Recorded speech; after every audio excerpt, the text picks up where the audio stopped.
Indian আৰ্মিত যাব বিচৰা নেকি? ইণ্ডিয়ান আৰ্মিত AOC চিভিল জব ওলাই আছে। 2615টা পোষ্ট ওলাইছে।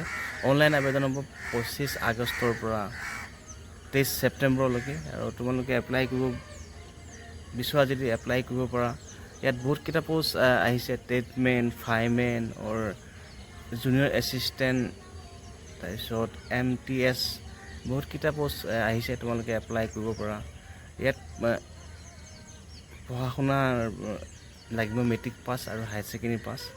ট্ৰেডমেনত মেট্ৰিক পাছ লাগিব আৰু ফায়াৰমেনত মেট্ৰিক পাছ লাগিব। মেট্ৰিক পাছত মানে ছায়েন্সৰ হ'ব লাগিব।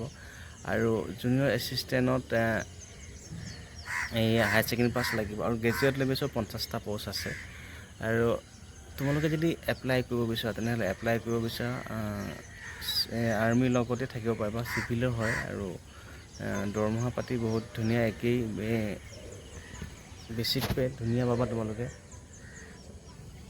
সেই পোষ্টবিলাকৰ বাবে তুমি অনলাইন আবেদন কৰা। আৰু ইয়াত ৰানিং আছে, মেডিকেল আছে, ৰিটেন টেষ্ট 100 মাৰ্কৰ হ'ব। তোমালোকে যদি আবেদন কৰিব বিচৰা তেনেহ'লে আবেদন কৰিব পাৰা। এইজ লিমিট 18 পৰা 25 বছৰ বয়সত। আৰু তোমালোকক মই স্ক্ৰীনশ্বটবোৰ দেখাই দিম, তুমি স্ক্ৰীনশ্বট চাই ল'বা। চাই পেলাই তেওঁলোকে ৰানিং কৰি থকা, আৰু ৰানিং হ'ব, মেডিকেল হ'ব, ৰিটেন হ'ব।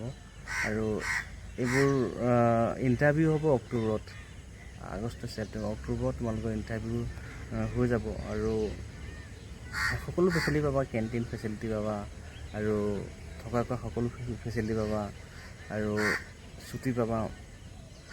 ধুনীয়া চাকৰি হয়। তোমালোকে যদি ইণ্ডিয়ান আৰ্মি যাম বুলি ভাবিছা তেনেহ'লে ইণ্ডিয়ান আৰ্মিত 25 আগষ্টৰ পৰা এপ্লাই কৰিব পাৰা। আৰু লাষ্ট ডেট হ'ল 23 ছেপ্টেম্বৰ। তোমালোকে ধুনীয়াকৈ এপ্লাই কৰিব পাৰা। আৰু এনেকুৱা আপডেটবোৰ পাই থাকিবৰ বাবে মোৰ চেনেলটো ছাবস্ক্ৰাইব কৰি দিবা। আৰু মই তোমালোকক এনেকুৱা আপডেটবোৰ দি থাকিম। আৰু লগতে বেল আইকনটো দবাই দিবা। আৰু তোমালোকৰ সেই অলপ সহায় মোৰ ভাল লাগে, আৰু ভিডিঅ' বনাব সাহস পাওঁ। Bye bye.